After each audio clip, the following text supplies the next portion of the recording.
तो चलिए आज स्टार्ट करते हैं एक बेहतरीन सेशन। तो कल हम लोग एक बहुत अच्छा सा क्वेश्चन लगाए थे, बहुत चीज जाने थे, ईच जाने थे, एवरी जाने थे, नाइदर आइदर, ये सब तो हम लोग सीख लिए थे। तो आज प्रोनाउन का नेक्स्ट टॉपिक जानते हैं, जिसका नाम क्या है। प्यारा सा नाम है, बहुत है, रिलेटिव प्रोनाउन। क्या नाम है इसका? Relative pronoun. अब रिलेटिव प्रोनाउन होता क्या है, ठीक है। यहाँ पे जिसको समझ में नहीं थी, हिंदी में लिखा, हम डायरेक्ट समझा रहे हैं। रिलेटिव प्रोनाउन का बस एक ही वर्क होता है, रिलेटिव। मतलब क्या कहता है? रिलेट करता है। क्या कहता है? दो भी चीज को। मान ली यहाँ पे कोई सब्जेक्ट है, इसके सॉरी यहाँ पे कोई सेंटेंस लिखा हुआ है, फिर यहाँ कोई सेंटेंस का है, यहाँ पे जो बीच में जो आके ऐसा चीज, वो इसको क्या करेगा? इन दोनों को रिलेट करेगा, मतलब जोड़ देगा। उसी को बोलते हैं रिलेटिव प्रोनाउन। जैसे रिलेटिव प्रोनाउन में कौन कौन आता है? Who, which, that, what, why और इत्यादि, ठीक है। अब देखो क्या आएगा। आई मीट वीना, ठीक है। Who was returning from school. हम क्या किए? हम वीना से मिले, जो कि क्या बोल रहा है? जो कि स्कूल से रिटर्न हो रही थी। तो जो कि कौन काम किया? ई, हु का। हु का क्या काम किया? रिलेट किया इसको, और इसको क्या किया? रिलेट किया, जोड़ा ई हु। अगर हु यहां नहीं रहता, अगर मान ली हु रिमूव कर दी, ठीक है, हु नहीं, तो इसको पढ़ के देखते क्या।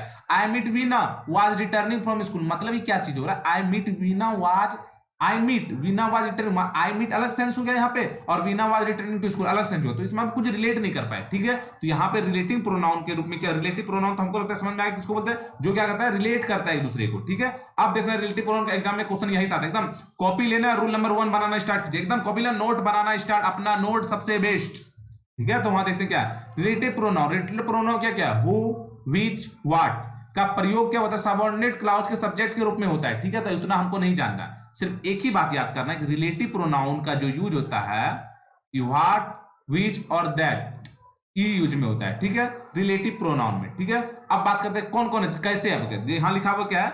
द बॉय, क्या लिखा हुआ है?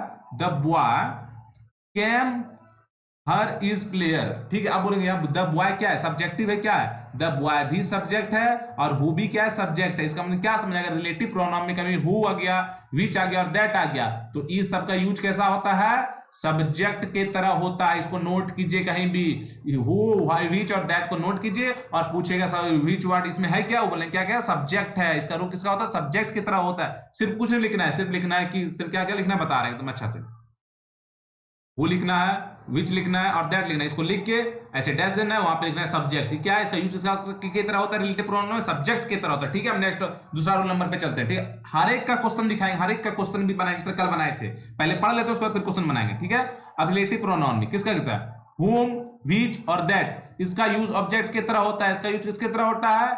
ऑब्जेक्ट के तरह होता है। और इसका यूज वर्ब के भी तरह होता है। बस यही लिखा हुआ है, सिर्फ लिखना क्या हम लोग को? होम, वीच, दैट के डैश देना, ऑब्जेक्ट लिखना है, प्लस वर्ब देना है। इसका दोनों तरह आप देखिए कैसे हम बता रहे हैं कैसे हो रहा है, ठीक है। अब देखिए इसका रूल समझ में आएगा कि मतलब ऑब्जेक्ट की तरह होता है। इसका रूल एकदम यहां लिखा क्या?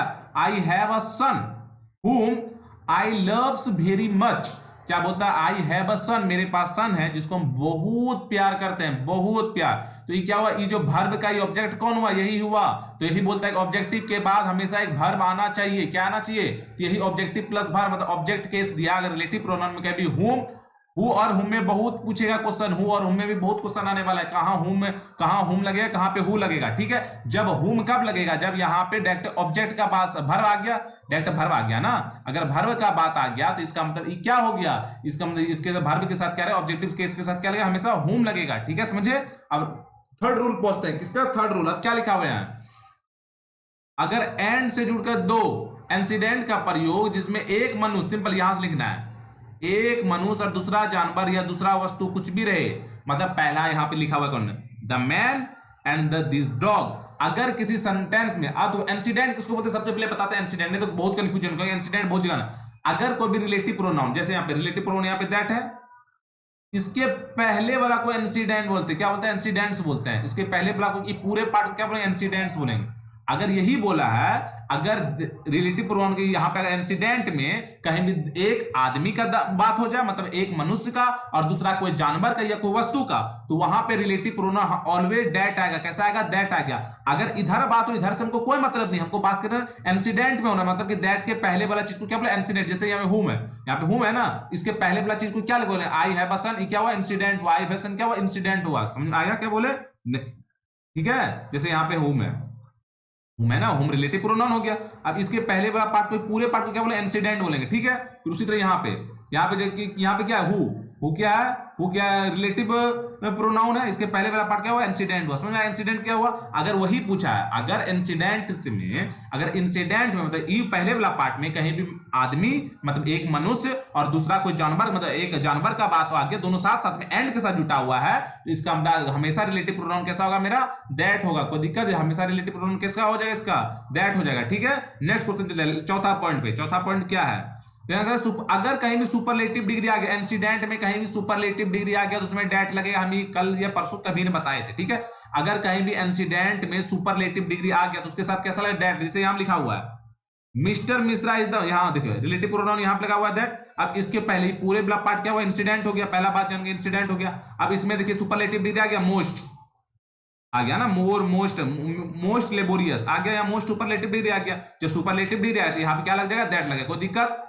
एकदम कोई दिक्कत नहीं। चलिए नेक्स्ट क्वेश्चन, नेक्स्ट रूल पे चलते हैं। पांचवा रूल एकदम क्या लिखा हुआ, अगर कहीं भी ऑल का, अगर ऑल हो, क्या हो, ऑल का अगर यूज हुआ कोई भी आदमी के लिए, किसके लिए, पर्सन के लिए, पर्सन के लिए अगर ऑल का यूज हुआ, ठीक है, तो उसके साथ हु भी लग सकता है और दैट भी लग सकता है, दोनों लग सकता है। अगर दोनों में कोई भी लगा सकता है, ठीक है, कोई दिक्कत एकदम नहीं। यहां जैसे लिखा हुआ ऑल, हु एंड दैट, दोनों में कोई लगा सकता है। ठीक है, कोई दिक्कत हुआ एकदम। कब हुआ, जब व्यक्ति के लिए बात हो, किसी पर्सन के लिए, किसी आदमी के लिए बात हो, तभी अगर ऑल आगे में लगा हो तो वहां पे हु भी लगा सकते हैं, दैट भी लगा, कोई दिक्कत। अगर ऑल, फिर यहां पे अगर और, इसी कारण हम दोनों को ऐसा डॉट डॉट डॉट मारे हैं इसके ब्लू कलर का।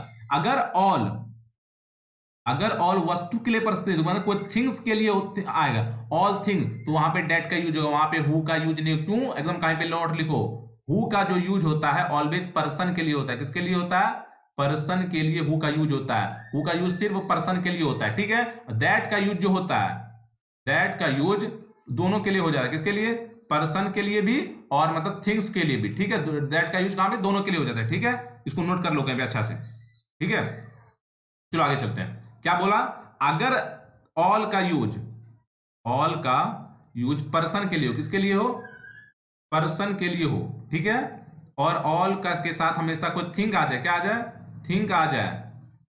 अगर पर्सन के लिए हो तो इसको दिक्कत, यहां पे भी हु भी लगेगा और दैट भी लगेगा। क्या लगेगा, दैट भी लगेगा। अगर सिर्फ थिंग्स है तो दैट लगेगा, कोई दिक्कत। मतलब कोई वस्तु के साथ आ जाए, जैसे यहां पे बोले, कैसे हमको पता चलेगा वस्तु के साथ आ गया, ये तो जानना है कि कैसे पता चले। यहां पे क्या लिखा हुआ है, द ऑल ग्लिटर्स, क्या लिखा हुआ है, ग्लिटर। ग्लिटर समझ में आता है ना, चमकुनिया, चमकने वाला जो होता है उसको बोलते हैं ग्लिटर, जो चमकता है। ठीक है, यहाँ पे क्या, ऑल ग्लिटर्स। ग्लिटर क्या कोई आदमी है, नहीं, क्या वस्तु है। जब ऑल ग्लिटर का बारे में बात करते हैं, यहाँ पे दैट आना क्या है, एकदम सही है। ठीक है, ये अगर यहाँ पे देखिए ऑल, यहाँ पे देख रहे हैं all who that are interested. अब इंटरेस्टेड कौन होगा, इंटरेस्टेड बात कर रहा है, क्या कोई वस्तु इंटरेस्टेड होगा। बोलेंगे तुम्हारा कलम इंटरेस्टेड है मेरे में, बोलो पगला गए होगा सर जी, मेरा कलम कैसे इंटरेस्टेड होगा आप में, कोई इंसान ना इंटरेस्टेड होता है। तो इंटरेस्टेड कहना यहाँ पे किसके लिए आया, इंसान के लिए क्या आया है, कोई मतलब व्यक्ति के लिए आया है। इसी कारण यहाँ पे ऑल के साथ हु भी लग सकता है और दैट भी लग सकता है। दोनों एग्जाम में लगाते कोई दिक्कत नहीं, दोनों में कुछ भी लगेगा सही होगा। बट अगर ऑल के साथ अगर कहीं भी अगर किसी वस्तु का बात कर रहा है, मतलब कोई थिंग्स का बात कर रहा है, वहां पे ऑलवेज क्या होगा, ऑलवेज दैट का यूज होगा, हु का यूज नहीं होगा। एकदम नोट करो। और यहाँ पे एक नोट सा प्यारा सा नोट करके लिख के देखो, क्या लिखा हुआ है यहाँ, ऑल प्लस अनकाउंटेबल नाउन के बाद दैट का प्रयोग होता है। अगर ऑल आ जाए उसके बाद कभी भी अनकाउंटेबल नाउन आ जाए, अनकाउंटेबल नाउन सबको पता है क्या क्या होता है। जिसको नहीं पता है प्यार से जाइए नाउन वाला सेक्शन में, प्लेलिस्ट में पड़ा हुआ है, नाउन का सेक्शन देखो, अनकाउंटेबल टोटली पता चलेगा। ठीक है, अगर ऑल है, ठीक है, ऑल के साथ जो अनकाउंटेबल नाउन होता है उसके बाद हमेशा कैसा होता है, दैट का प्रयोग होता है। कोई दिक्कत, जैसे यहां लिखा है ऑल द मनी, मनी तो अनकाउंटेबल नाउन है, मनी को हम गिन नहीं सकते। अब जो बोलेगा नहीं, यहाँ पहली बार वीडियो देख रहे हो कि मनी को कैसे नहीं गिन सकते, प्यार से जाके नाउन वाला सेक्शन में तो बढ़िया से डिफाइन कर मनी को क्यों नहीं गिन सकते। ठीक है, उसके साथ हमेशा कैसा लगेगा, उसके साथ ऑलवेज हमेशा कैसा दौड़, क्योंकि मनी अनकाउंटेबल नाउन है, मनी को हम नहीं गिन सकते। ठीक है, अब रूल नंबर 7 चलते हैं। क्या कहते हैं, रूल, हर रूल को एकदम कॉपी में बढ़िया से नोट करो, क्योंकि आने वाला जो अभी जो जस्ट इसके बाद सिर्फ क्वेश्चन ही क्वेश्चन नजर आ रहा है। आप समझाने वाला बंद करने वाला है, क्वेश्चन ही आने वाला है। रूल 7 के बाद सिर्फ क्वेश्चन आने वाला है, तो एक भी क्वेश्चन किसी का गलती नहीं हो। अगर क्वेश्चन गलती हो तो समझ लेना कि हम टॉपिक बढ़िया से नहीं समझे, वीडियो रिवाइंड करना, फिर से देखना और प्यार से देखना आपकी बात। ठीक है, everything, nothing, the only, any, all, everyone, no, none, no, nobody, much, little, the same, the few, the little के बाद हमेशा दैट का प्रयोग होता है। कहीं पे नोट करो और प्यार से लिखो। क्या लिखो, ये जितना वर्ड लिखा है इसके बाद हमेशा किसका यूज होता है, दैट का यूज होता है। ठीक है, everything, nothing, the only, any, all, everyone, none, no, nobody, much, little, the same, the few, the little के बाद हमेशा किसका यूज होता है? दैट का यूज होता है। ठीक है, बोलो कैसे यूज होता है? देखो यहाँ पे क्या लिखा, my father has given me everything. जब बोले कि एवरीथिंग यूज हो गया तो इसके बाद हमको तो दैट आना ही है। रिलेटिव प्रोनाउन क्या आएगा? दैट आएगा। यहाँ पे दैट के लगा पे बहुत चीज लगा, कभी विच लगा के देगा, कभी व्हाट लगा के देगा, कभी हु लगा देगा, मतलब कुछ भी एग्जामिनर लगा देगा। पर हमको सब चीज को रिमूव करना है, हमको क्या रखना है? सिर्फ दैट रखना है। कोई दिक्कत? एकदम कोई दिक्कत नहीं। ठीक है, अब यहाँ पे लिखा हुआ क्या हुआ? This is the only pen. जब यहाँ पे अरे यार द ओनली का बात कर दिया, किसका बात कर दिया? The only. तो द ओनली के बाद हमेशा क्या आएगा? दैट आएगा। तो रिलेटिव प्रोनाउन कैसा आएगा? दैट आएगा। कोई दिक्कत? द ओनली यहाँ पे तो द ओनली यहाँ पे लिखा हुआ, इसके बाद रिलेटिव प्रोनाउन क्या आएगा? दैट आएगा। कहानी खत्म। अब यहाँ पे तो क्या है? The wife has spend the little. अरे यार द लिटिल आ गया, इसके बाद रिलेटिव प्रोनाउन कैसा आएगा? दैट आएगा। सबसे पहले अगर द लिटिल ये सब कहेंगे तो सबसे रिलेटिव प्रोनाउन पे तोड़ना। अगर रिलेटिव प्रोनाउन दैट दिया, अगर दैट सही है तो अरे दैट दिया, इसका मतलब कुछ और गलती बात हो। अगर दैट नहीं दिया तो इसका मतलब दैट ही मेरा एरर हो जाएगा। कोई दिक्कत समझ में आ गया? इसके बाद हमेशा कैसा आएगा? दैट ही आएगा रिलेटिव प्रोनाउन। ठीक है, तो चलते हैं अब क्वेश्चन पे चले। चलो बताओ। तो इससे पहले हम एक थोड़ा सा कुछ बता देते हैं। क्या बताते हैं? थोड़ा सा तुमको हिंट्स दे देते हैं। ठीक है, देखो हु और हुम में बहुत क्वेश्चन आने वाला है। अभी कैसा क्वेश्चन है? यहाँ पे पहले ही क्वेश्चन है तो हम पहले बता ही देते हैं। हु यहाँ पे लिखो, हुम लिखो। हु जो यूज होता है पहले बता दिया, सब्जेक्ट होता है। हु सब्जेक्ट के लिए यूज होता है। ये हुम किसके लिए होता है? ऑब्जेक्ट के लिए होता है। कोई दिक्कत यहां तक? किसी को कोई दिक्कत, एनी प्रॉब्लम? किसी एक सिंगल आदमी को दिक्कत बताओ तो बताओ हमको पहले। ठीक है, नहीं? ठीक है, चलो नेक्स्ट करते हैं। हु को जो यूज का, हु का यूज कैसे होगा पता है? सब्जेक्ट आएगा कहीं ना कहीं, उसके बाद हु नजर आएगा। इसका स्ट्रक्चर है, नोट कर लो। सब्जेक्ट आएगा, हु आएगा, उसके बाद जो तुम्हारा आएगा हेल्पिंग वर्ब आएगा या वर्ब आ जाएगा। दोनों आएगा, हेल्पिंग वर्ब भी आएगा और वर्ब भी आएगा। ठीक है, ये हु का बात हुआ। ठीक है, और हुम का जो बात होगा क्या होगा? हुम का जो बात होगा इसके बाद कोई सब्जेक्ट आएगा, पर वो कैसा सब्जेक्ट होगा? न्यू सब्जेक्ट होगा, जिसके बारे में पूरे सेंटेंस में आगे इंसिडेंट में बात ही नहीं किया गया होगा। समझ में आया? क्या बोले? समझ में आया सर आप लोग को? क्या हम बोले? इंसिडेंट भी समझ में आया किसको बोलते हैं? तो देखो एक और प्यारा सा रूल हम बता रहे हैं। क्या बता रहे हैं? एक और प्यारा सा रूल हम बता रहे हैं। कहीं पे नोट करो एकदम बहुत अच्छा से। इसको पहले लिखो, हम इसको इरेज करने वाले। लिखो पहले सबको, इसको नोट कर लिएगा, नहीं तो वीडियो पॉज करो, लिख लो। ठीक है, आगे हटा रहे हैं। देखो एक बहुत प्यारा सा रूल लिख लें। लिखो कहीं भी एकदम नोट करके, एकदम नहीं। अगर सब्जेक्ट हु कहां कहां आएगा ये बता, हु के बारे में बता रहे। सब्जेक्ट प्लस हु प्लस कोई भी न्यू सब्जेक्ट आएगा, यहाँ पे सब्जेक्ट आएगा, फिर मैन वर्ब होगा, फिर हेल्पिंग वर्ब होगा। ठीक है, मैन वर्ब होगा, फिर क्या होगा? हेल्पिंग वर्ब होगा। अगर ये क्या है? ये सब्जेक्ट है, इसको सब्जेक्ट करो। यहाँ पे क्या हुआ? यहाँ पे सब्जेक्ट करो, मतलब न्यू सब्जेक्ट होगा। ठीक है, ये हुआ। इस सिचुएशन नजर आएगा। ठीक है, या तो इस सिचुएशन याद कर लो तो यहाँ पे हु आएगा, या तो इस सिचुएशन याद कर लो कि यहाँ पे हु आना ही है, हु आएगा ही इस सिचुएशन में। ठीक है, ठीक है, या तो इस सिचुएशन याद करो, या तो ई याद करो। क्या? आई वी, अरे यार मी क्या लिख रहे हैं? आई वी यू, उसके बाद ही, सी, इट, ये सब कहीं रहा। इसके बाद कहीं पे तुमको फील नजर आ जाए। क्या नजर आए? फील नजर आ जाए, थिंक नजर आ जाए, थिंक नजर आ जाए, और ऑब्जर्व नजर आ जाए। क्या नजर आ जाए? ऑब्जर्व नजर आ जाए। तो ये सब कहीं नजर आ जाए। ठीक है, ये सब कहीं नजर आ जाए तो उसके साथ क्या लगने हैं? अगर ये सब नजर आ जाए तो क्या लगेगा? यहाँ पे ये सब नजर आ जाए तो लगना क्या है? ये सब नजर आ जाए तो लगेगा कि हु। ये सब नजर आ जाए तो क्या लगेगा? हु लगेगा। उसके साथ क्या ऐसा यूज होगा? हु होगा। रिलेटिव प्रोनाउन क्या लगेगा? यहाँ पे हु लगेगा, हु लगेगा, हु लगेगा। नोट करो क्या लगेगा? हु लगेगा। ठीक है, नोट करो। अगर I feel, we feel, you feel, he feel, she feel, it feel, कहीं भी नजर आएगा, I think, we think, you think, he thinks, कुछ भी थिंक, कुछ भी ऑब्जर्व आ जाए तो हमेशा कैसा रिलेटिव प्रोनाउन आएगा? हुए। या तो ई तो तुमको रूल याद करना है, इसे याद कर लो, या ई रूल याद करना है, इसे याद कर लो। ठीक है, जो पसंद आए याद करो और स्क्रीनशॉट मारो या नोट करो। हम आगे बढ़ते हैं। ठीक है, चलो नेक्स्ट क्वेश्चन पे। अब इस क्वेश्चन की बात करना है। क्या करना है? क्वेश्चन का बात करना है। क्वेश्चन में क्या लिखा हुआ है और कैसे किया हुआ है। ठीक है, तो देखो पहला क्वेश्चन पढ़ो। क्या लिखा हुआ है? The woman whom I very old needs to see the doctor today. No error. अब बताओ यहाँ पे the woman whom, the woman क्या हुआ? whom, is very. अब हम तुरंत ही बताए थे तुमको, हम क्या बताए थे याद करो, अगर कहीं भी क्या बोले, अगर कहीं भी हमको क्या मिल जाए, subject plus who plus helping verb या वर्ब, ठीक है, मिल जाए तो उसके बाद क्या होगा, उसके बाद हु ही होगा। तो हम याद कर रहे हैं यहाँ पे हु लिखा हुआ है, ठीक है, हुम लिखा हुआ है, इसके बाद क्या है, इज है, हेल्पिंग वर्ब और वर्ब है, इज क्या हुआ, हेल्पिंग वर्ब है, फिर यहाँ पे वेरी ओल्ड क्या है, वर्ब हो गया। तो हमको क्या कहना है, यहाँ पे हु कहना सही होगा, नहीं होगा, यहाँ पे क्या लिख देंगे, यहाँ पे क्या करेंगे, हुम लिखेंगे, क्या लिखेंगे, सॉरी हु लिख देंगे, यहाँ पे क्या लिखेंगे, हु लिखेंगे, ठीक है। क्यों, क्योंकि हुम कब आता है, हुम के बाद कोई भी न्यू सब्जेक्ट होना चाहिए, एक न्यू सब्जेक्ट होना चाहिए। क्या यहाँ कोई सब्जेक्ट है हुम के बाद, नहीं, तो यहाँ पे हु कहना क्या होगा, राइट होगा। समझ में आया पहला थिंग। अब दूसरा थिंग पे जाते हैं, क्या लिखा हुआ है, द टीबी विच यू, अरे यार कट गया है इधर ना, एक सेकंड।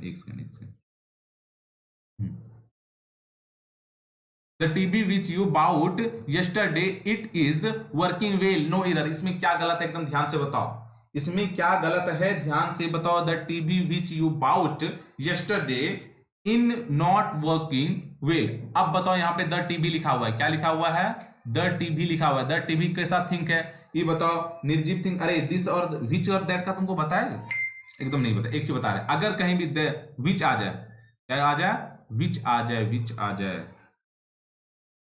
तो इसे बताते हैं, ठीक है। यहाँ पे नो एरर। अब लोग क्यों नो एरर होगा, अब लोग क्यों, क्योंकि विच जो होता है ना हमेशा निर्जीव चीज के लिए लगता है। किसके लिए, निर्जीव चीज के लिए। तो टीबी तुम्हारा सजीव है या निर्जीव है, टीबी सजीव है या निर्जीव चीज है, इसके रिलेटिव विच का ना क्या हुआ, सही, एकदम सही। इसके लिए क्या हुआ, नो एरर का ना भी मेरा सही हुआ, कोई दिक्कत। नेक्स्ट क्वेश्चन आगे बढ़ते हैं, ठीक है। अब देखो यहाँ क्या होता है, द चाइल्ड, क्या लिखा हुआ है, the child who are teaching the meditator and not my cousin. तो अब देखो यहाँ पे क्या गलती हुआ, यहाँ पे गलती क्या है। अब यहाँ तो द हु लिखा हुआ है, यहाँ पे हु लिखा हुआ है ना, रिलेटिव प्रोनाउन पढ़ा था, हु लिखा हुआ है यहाँ पे, the child who are.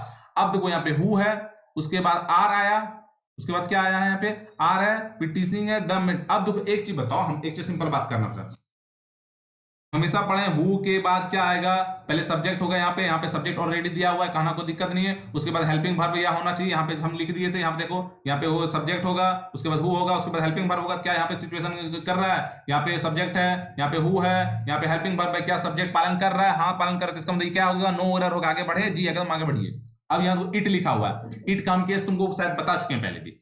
It क्या और ऑलरेडी अपने में क्या होता है, सब्जेक्ट होता है, ठीक है। इसके बाद हमेशा सब्जेक्ट कैसा है, इट के बाद हमेशा सब्जेक्ट कैसा आता है, इट के बाद हमेशा सब्जेक्ट क्या आता है, हेल्पिंग वर्ब कैसा होता है, सिंगुलर होता है। इट के बाद इज दिया तो इसका मतलब सही दिया है जी, एकदम सही दिया। इज सिंगुलर हो, उसके बाद क्या दिया, आई दिया। आई भी ऑलरेडी अपने आप में क्या हो जाएगा, सब्जेक्ट हो जाएगा। ये हम पहले चीज बता चुके हैं। और एक बात, प्यारा सा बात एकदम ध्यान से नोट करो, अगर जो चीज हु लिखा हुआ है कहीं भी, हु के पहले जैसा सब्जेक्ट होगा, हु के बाद वैसा ही हेल्पिंग वर्ब लगेगा। तो हु के पहले सब्जेक्ट क्या है, आई, तो आई का हेल्पिंग वर्ब क्या इज कहना सही होगा, नहीं, गलत होगा। तो आई का क्या कहना सही होगा, एम कहना सही होगा। कहीं पे समझ में आया, कोई दिक्कत इसमें एकदम नहीं दिखे। इट कैसा होता है, इट हमेशा डमी सब्जेक्ट होता है। इट के साथ सब्जेक्ट होता है डमी सब्जेक्ट, इसको सब्जेक्ट होना ही पड़ेगा। अगर इट सब्जेक्ट है तो आई भी यहाँ पे सब्जेक्ट होगा, आई मेन सब्जेक्ट हो गया, इट डमी सब्जेक्ट। इट के बाद हमेशा एगो हेल्पिंग वर्ब आएगा, हम पहले भी बता चुके हैं। उसके बाद यहाँ पे हु आया, हु के पहले जैसा सब्जेक्ट, उसके बाद वैसा ही वर्ब, कोई दिक्कत। आगे चलते हैं। अब देखो क्या लिखा हुआ है यहाँ पे, Mohan is one of those. अरे यार, वन ऑफ दोज, ये नया कॉन्सेप्ट आया, वन ऑफ दोज। अब बताओ इसमें क्या जानना है तुम लोग को, वन ऑफ दोज के यहाँ पे लिखो। सबसे पहले लिखो, यहाँ पे लिखो, अगर कहीं भी वन ऑफ नजर आ जाएगा, क्या आ जाएगा, अगर वन ऑफ नजर आ जाएगा, उसके बाद जो नाउन होगा, उसके बाद जो हेल्पिंग वर्ब होगा या पॉजेसिव केस होगा, ठीक है। सिर्फ नाउन कैसा होगा मेरा, प्लूरल होगा। कैसा होगा, प्लूरल होगा। और इधर जितना भी चीज आएगा वो सब कैसा हो जाएगा, सिंगुलर हो जाएगा। कैसा हो जाएगा, सिंगुलर हो जाएगा। क्योंकि कल ही हम बता चुके हैं इच और एवरी के कॉन्सेप्ट में कि नाउन कैसा, सॉरी, वन ऑफ क्या होता है, वन ऑफ अगर मोर देन टू का बात करे, वहां पे इच ऑफ, यहाँ पे मोर देन अगर टू का बात किया जाता है, मोर देन टू का बात किया जाता है, तो वहां पे क्या क्या होता है, यहाँ पे इच ऑफ आता है, या फिर कैसा आता है, इच ऑफ आता है, या फिर वन ऑफ आता है, वन ऑफ आता है, हम कल ही लिखा चुके हैं, ध्यान से देख, अगर जो पढ़ा होगा वीडियो पता चलेगा, ठीक है। तो इसका मतलब यहाँ पे क्या होता है, नाउन प्लूरल होता है उसके लिए, हेल्पिंग वर्ब क्या होता है, सिंगुलर होता है, और पॉजिटिव केस क्या होता है, सिंगुलर, ठीक है। तो हम चलो आगे बढ़ते हैं। तो यहाँ पे क्या लिखा है, वन ऑफ लिखा हुआ है, ठीक है। इसके लिए यहाँ बॉयज आ गया, क्या आ गया, यहाँ पे बॉयज क्या हुआ, प्लूरल हुआ, कोई दिक्कत एकदम नहीं। उसके बाद हेल्पिंग वर्ब कैसा, हेल्पिंग वर्ब कैसा होना चाहिए मेरा, उसके बाद कैसा हेल्पिंग वर्ब कैसा होना चाहिए, यहाँ पे सिंगुलर होना चाहिए। क्या यहाँ हेल्पिंग वर्ब सिंगुलर है, नहीं, हेल्पिंग वर्ब कैसा है, यहाँ पे मेरा हेल्पिंग वर्ब यहाँ पे कैसा है, हेल्पिंग वर्ब क्या हो गया, प्लूरल हो गया। तो ये कहना क्या हुआ, गलत हो गया। तो यहाँ पे क्या लिख सकते हैं, यहाँ पे हैज लिखेंगे हम लोग, हेल्पिंग वर्ब हैव कहना गलत हो गया, कोई दिक्कत। आप बोलोगे सर यहाँ पे हु के पहले जैसा रे यार पागल, यहाँ पे वन ऑफ का जब बात कर गया तो यहाँ पे हु रूल खत्म नहीं होगा जब बात करो, ठीक है। नेक्स्ट क्वेश्चन चले जी, चलते हैं। अब यहाँ पे बताओ, यहाँ पे एकदम बेहतरीन कॉन्सेप्ट बताएंगे, this is only one of, ठीक है। अब बताओ एक चीज, एकदम प्यारा सा बात बताओ, जब यहाँ पे वन ऑफ दिया था, क्या हुआ दिया था, वन ऑफ, जब हम कल कौन समझा रहे होंगे तो ध्यान से सुना होगा तुम लोग, तो क्या बोले थे, अगर वन ऑफ दिया है या इच ऑफ दिया तो उसका मतलब क्या होता है, उसका मतलब होता है अगर मेरे पास चार ठो को लड़का है, ठीक है, चार लड़का है, अरे वन ऑफ बोले तो इसका मतलब चार ठो में कोई एक ठो को निकाल दो और मेरे साथ भेज दो। कहने का मतलब क्या हो, चार ठो में एक ठो, मतलब 2 प्लस का बात कर रहे हो, वन ऑफ या ईच ऑफ का 2 प्लस, 2 से अगर ज्यादा होगा तो उसमें क्या करो मेरे साथ, अगर मेरे साथ जाना है, खेलना है, कुछ करना है, तो उसको मतलब 2 में से 1 का बात कर रहा था, 2 प्लस में से 1 का बात कर रहा था, वन ऑफ या ईच ऑफ, ठीक है। बट यहाँ पे देखो क्या लग गया, यहाँ पे क्या लग गया, ओनली लग गया है, मतलब ओनली मतलब कि एक का ही बात कर दिया। तो क्या जब यहाँ एक का बात कर दिया तो यहाँ पे हमको बुक्स कहना सही होगा, पहले ही बताओ, बुक्स कहना सही होगा, नहीं, तो यहाँ पे क्या हो जाएगा, बुक हो जाएगा, यहाँ पे बुक हो जाएगा। एस को यहाँ पे रिमूव करो, इसी कारण यहाँ पे इज आया, इसी कारण यहाँ पे क्या आया, इज आया। अब लोग विच क्यों आया, विच क्योंकि बुक्स क्या आया था, निर्जीव होता है, इसके लिए विच आया, कोई दिक्कत नहीं। अब आगे चलते हैं। अब यहाँ पे देखो एकदम बेहतरीन चीज है, इससे रिपीट हो गया क्वेश्चन, देखते हैं। द ओमेन हुम ये रिपीट हो गया, क्योंकि इबला रिपीट हो तो बताओ इसका क्या हो गया, यहाँ पे हुम की जगह पे क्या आना चाहिए, होम के जगह पे क्या होना चाहिए। अब तो यहाँ पे क्या है, सब्जेक्ट है, इज क्या है, यहाँ पे हेल्पिंग वर्ब है, हेल्पिंग वर्ब है। जब यहाँ पे सब्जेक्ट हो गया, यहाँ पे हेल्पिंग वर्ब हो गया या वर्ब हो गया, तो बीच में क्या होता है, बीच में हमेशा क्या होता है, हु होता है। तो यहाँ पे होम को रिमूव करके क्या लगाना है, हमको हु लगाना है, ठीक है। नेक्स्ट चलते हैं। अब देखो क्या लिखा हुआ यहाँ पे, Mohan will call the girls whom I, ये भी मिट गया यार, I think are good and singing. अब बताओ यहाँ पे क्या होगा, अब तुम बोलोगे यार यहाँ पे हुम लिखा हुआ है, अब छोड़ो, हम सिंपल अभी लिखाए थे थोड़ा देर पहले, सेकेंड रूल आई थिंक है, यहाँ पे क्या है, आई थिंक। तो यहाँ का यहाँ पे जाओ, तुम लोग को तो याद रहता होगा ना कुछ, तो हम दिखाना पड़ेगा, मजबूरी है यार, तुम लोग बहुत दिमाग के कमजोर हो। अरे यार मिटा दिए लग रहा है उसको, इरेज कर दिए लग रहा है, हाँ हाँ इरेज कर दिए। याद करो अभी तुरंत लिखाए थे, क्या लिखाए थे, याद करो, I we you he she it. अगर ये सब कहीं भी आ गया तो इसके साथ हमेशा क्या क्या लगता है, याद करो, लिखाए थे ना, ये हो गया, उसके साथ बोलते फील, फील, थिंक, थिंक, और क्या लिखाए थे, ऑब्जर्व, ऑब्जर्व, ये सब रहा। तो उसके साथ हमेशा क्या लगता है, उसके साथ हमेशा कैसा लगता है, हु लगता है, लिखाए थे, याद आया। तो यहाँ पे क्या लिखा हुआ, आई थिंक लिखा हुआ है, क्या लिखा हुआ, आई थिंक लिखा हुआ है। इसके साथ यहाँ पे हु के को रिमूव करके यहाँ क्या लगेगा, यहाँ को हुम को रिमूव करके क्या लगेगा, हु लगेगा, कोई दिक्कत इसमें है। चलो नेक्स्ट चलते हैं, ठीक है।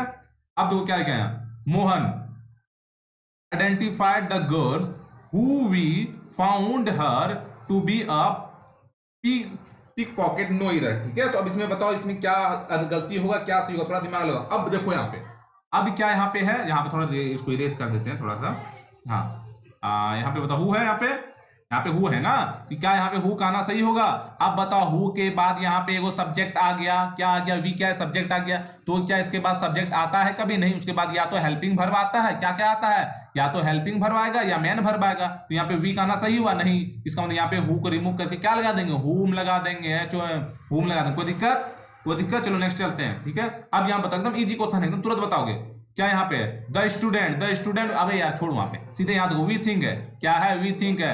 यहाँ पे क्या है, यहाँ पे जब सब्जेक्ट आ गया उसके बाद यहाँ पे क्या आएगा, उसके बाद यहाँ थिंक मतलब क्या है, थिंक मतलब क्या है, वी थिंक मतलब क्या, मेन वर्ब आ गया, उसके बाद मेन वर्ब आ गया। तो अब क्या करेंगे, अब जो वी थिंक आ गया, या तो जब मेन वर्ब आ गया तो यहाँ पे हुम लगाना पक्का है, क्योंकि हेल्प, इसके बाद क्या होता है, या तो अगर सब्जेक्ट हुआ या हेल्पिंग वर्ब हुआ फिर मेन वर्ब, अगर ऐसा सीन हो जाएगा तो हु लगा सकते हैं। अगर इट वर्ब हुआ खत्म हो जाएगा तो क्या लगाएंगे, हुम लगाएंगे, कोई दिक्कत। इसका आंसर क्या होगा, हुम लग गया। नेक्स्ट क्वेश्चन चलते हैं। क्या बोलते हैं, the boy found the girl the present abandon, इसका मतलब क्या हुआ? अब यहाँ पे देखो द क्या है, द प्रेजेंट अबेंडन। अब यहाँ पे बताओ क्या होगा?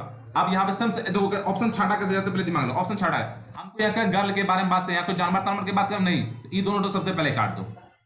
मतलब या तो हु लगेगा या तो हुम लगेगा, इस दोनों में जो करना है करो भैया, या तो हु लगा या तो हुम लगाओ, ठीक है, दो ही समझ में आया। अब यहाँ पे क्या लिखा हुआ, द बॉय लगा हुआ, द बॉय हुआ सब्जेक्ट हो गया, ठीक है, फाउंड मतलब पाया, क्या हुआ वर्ब हो गया।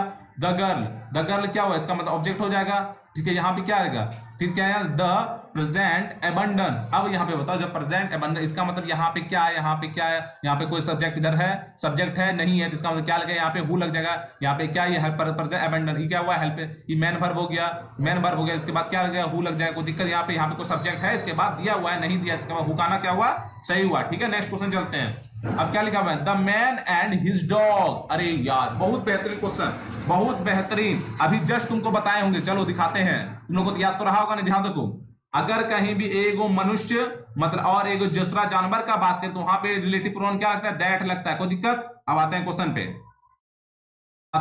पे, तो देखो यहाँ पे द मैन एक आदमी हो गया, दिस डॉग कुत्ता हो गया, जानवर हो गया, तो यहाँ क्या हु कहना सही है गलत है, यहाँ पे क्या हो जाएगा, यहाँ पे क्या हो जाएगा, दैट हो जाएगा, कोई दिक्कत नहीं। फिर नेक्स्ट क्वेश्चन चलते हैं। The boy who came her is a very good singer. क्या बोलते हैं, द बॉय हु कैम, ये लिखा हुआ है ना, the boy who came is a very, कहां गया, ए वेरी गुड सिंगर। अब यहाँ पे देखो द बॉय है, कहां गया, यहाँ द बॉय है। अब यहाँ इसके बाद क्या लगा, इसके बाद क्या कैम कहना क्या हुआ, कैम हुआ क्या, द बॉय कैम, मतलब the boy who came, came कहां चल गया, कैम हुआ क्या, कैम तुम्हारा हेल्पिंग वर्ब हो गया, कैम हुआ क्या हुआ, कैम हुआ हेल्पिंग वर्ब हो गया, और हर क्या हुआ, हर इज अ वेरी गुड। तो यहाँ पे क्या, जब यहाँ हेल्पिंग वर्ब का बात कर दिया, यहाँ पे हेल्पिंग वर्ब आ गया, तो यहाँ पे हु के जगह पे क्या हो जाएगा, यहाँ पे हु की जगह क्या हो गया, हु की जगह कहना सही है गलत है पहले ही बताओ, हु की जगह हुम लिख दे, हुम लिख दे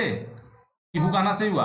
तुम लोग बोलेगे सर इधर कहाँ भी क्या सब्जेक्ट है, नहीं है, तो इधर पे हु कहना क्या हुआ, सही हुआ, इसका मतलब क्या हुआ, नो एरर हो गया। चलो नेक्स्ट क्वेश्चन चले, एकदम नो चलते हैं। क्या मीरा इज द स्मार्टर। अब देखो इसमें ई क्वेश्चन किसी का गलत नहीं होना चाहिए, क्यों नहीं गलत होना, क्या लिखा हुआ है, मीरा इज द स्मार्टर। अब बताओ यहाँ स्मार्टर कौन डिग्री है, अब यहाँ पे डिग्री वाला दिखा दें तुम लोग को, फिर तुम लोग भूला होगा, पक्का भूला होगा।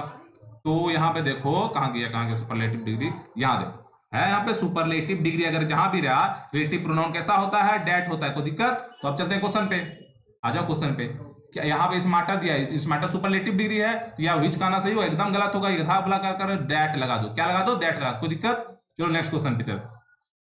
हरी is the man whom I think. अब बोलो सर यहाँ थिंक लगा दिया, अरे यार आई थिंक लगा दी तो गधा हो गया, यहाँ पे हु लग जाएगा, क्या लग जाएगा सीधे यहाँ पे हु लग जाएगा, कोई दिक्कत। ये सब तो इजी है, हलवा हो गया तुम लोग के लिए, ठीक है। चलो नेक्स्ट क्वेश्चन चलो। This is the one of, अरे यार वन ऑफ वाला कॉन्सेप्ट आ गया, इसके बाद वन ऑफ गया, नाउन कैसा होता है, प्लुरल होता है, यहाँ का नाउन कैसा होता है, प्लुरल होता है, नाउन यहाँ डॉग, डॉग क्या सिंगुलर, अरे यार गधा हो क्या, ऐसा लगाओ, कोई दिक्कत, इसमें भी कोई दिक्कत। अब बोलोगे ये क्या बता दिए सर, तो हमको पता है बोलोगे तुम लोग, यहाँ देखो क्या लिखे हैं, वन ऑफ, ये कल भी बताए थे, वन ऑफ के बाद नाउन प्लुरल, हेल्पिंग वर्ब भर या पॉजिटिव केस ऑलवेज क्या होता है, सिंगुलर होता है, तो नाउन कैसा हुआ, इसके साथ हमेशा प्लुरल हुआ, ठीक है। तो वन ऑफ के बाद क्या हुआ, इसके बाद प्लुरल लगेगा, ठीक है। तो यहाँ पे डॉग्स का ना क्या हुआ, मेरा सही हुआ, ठीक। चलो नेक्स्ट क्वेश्चन, ठीक है। तो आज का सेशन यहीं तक रहा तुम लोग का। तो कल जो हम लोग पढ़ेंगे रिफ्लेक्सिव प्रोनाउन पढ़ेंगे, क्या बोले अब लोग प्रोनाउन का पार्ट जा रहे हैं, बहुत पार्ट है, पढ़ना तुम लोग खाली रिफ्लेक्सिव प्रोनाउन पढ़ेंगे, ठीक है। रिफ्लेक्सिव प्रोनाउन के बाद तुम लोग क्या करेंगे, उसके बाद फिर प्रोनाउन का एक दिन टेस्ट ले लेंगे पूरा, एकदम कम से कम 40 से 50 क्वेश्चन रहेगा, उस दिन टेस्ट ले लेंगे 40 से 50 क्वेश्चन का, जो उस दिन रहेगा। तो उस दिन तुम लोग बताना कितने नंबर, उस दिन का लेवल थोड़ा सा अप करेंगे, थोड़ा लेवल अप रहेगा, ठीक है। ये मत समझना इतना लेवल रहेगा, थोड़ा इतना लेवल रहेगा उस दिन का टेस्ट का, ठीक है। तो उस दिन कितना नंबर आएगा कमेंट में बताना, ठीक है। तो मिलते हैं फिर कल वीडियो में, तब तक घर में रहिए। जय हिंद जय भारत।